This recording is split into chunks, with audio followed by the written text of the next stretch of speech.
میں آپ کو بیک گراؤنڈ تھوڑا یاد دہانی کے لیے دوبارہ بتاتا جاؤں، بلکہ اس کے اندر ایک میں آپ کو بریکنگ نیوز بھی دیتا ہوں، ویری امپورٹنٹ نیوز۔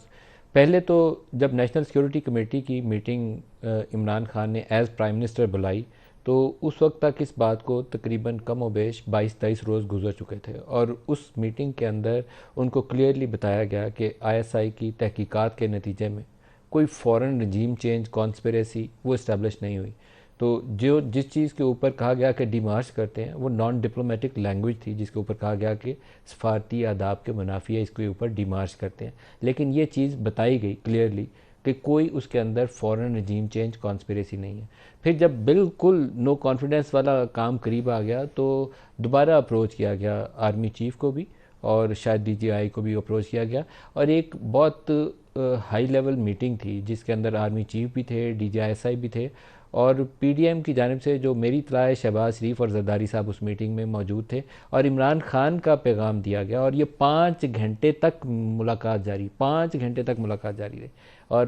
اس وقت پرائم منسٹر ان چیئر عمران خان تھے، اور اپوزیشن کو پیغام عمران خان کی جانب سے دیا گیا کہ آپ نو کانفیڈنس موشن اپنی واپس لے لیں، اور واپس لے لیں تو کوئی درمیانہ راستہ جس میں ارلی الیکشن والی پاسبلٹی ہے اس کے اوپر غور کر کے آگے بڑھا جا سکتا ہے۔ یہ پیغام یا اصرار یا جو بھی کہہ لیں، ایک میوچل ایک انڈرسٹینڈنگ سے راستہ نکالنے کی کوشش بھی کی انہی لوگوں کو جن کو بعد میں غدار کا، بعد میں رجیم چینج کی کانسپریسی کا، بعد میں میر جعفر کا، ان کو خود درخواست کی، ان کی درخواست کے اوپر وہ میٹنگ ہوئی۔ لیکن اس وقت آصف زرداری صاحب کے متعلق بتایا جاتا ہے کہ انہوں نے اصرار کیا کہ ہم بہت زیادہ پولیٹیکل کیپٹل اپنا انویسٹ کر چکے ہیں اس نو کانفیڈنس موشن سے، اب ہم اگر اپنی جگہ سے پیچھے ہٹتے ہیں تو سیاسی طور پر ہماری پوزیشن کو بہت نقصان پہنچے گا، اب ہم پیچھے نہیں ہٹ سکتے۔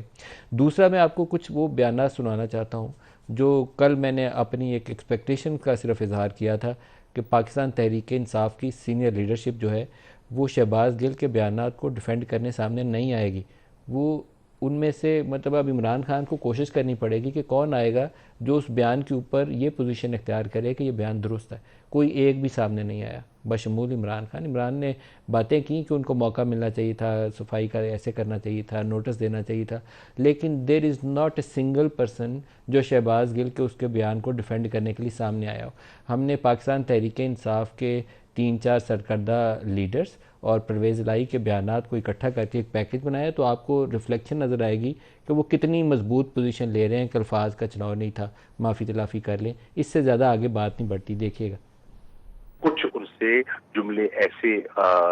کہے گئے جو جس پہ کہ اگر بادی نظر میں دیکھا جائے تو ان کو نہیں کہنے چاہیے تھے۔ اصلاح کا پہلو ہوتا ہے، آپ نظر ثانی کرتے ہیں۔ اس نے اداروں کے خلاف بات کی ہے، میں نے بڑا اس میں ڈانٹا ہے۔ افواج پاکستان کے خلاف جو ہماری سرحدوں کی حفاظت کرتی ہے اس کے خلاف بیان دی ہے، وہ عقل ہے تمہارے میں؟ میرے خیال میں تو اس نے بات جو ہے وہ جو بھی وہ کہنا چاہتا تھا وہ ٹھیک طریقے سے نہیں کی۔ میرے خیال میں الفاظ اور بہتر چناؤ ہو سکتا تھا، بہتر چناؤ کر سکتے تھے۔ ویسا بلا کے بندہ کہہ دیتا ہے غلط کیا ہے، اس پہ معذرت کریں، واپس لیں۔ شہباز گل نے الفاظ کا چناؤ بہتر نہیں کیا ہے، اس پہ اوپر اگر وہ معذرت خواہ ہے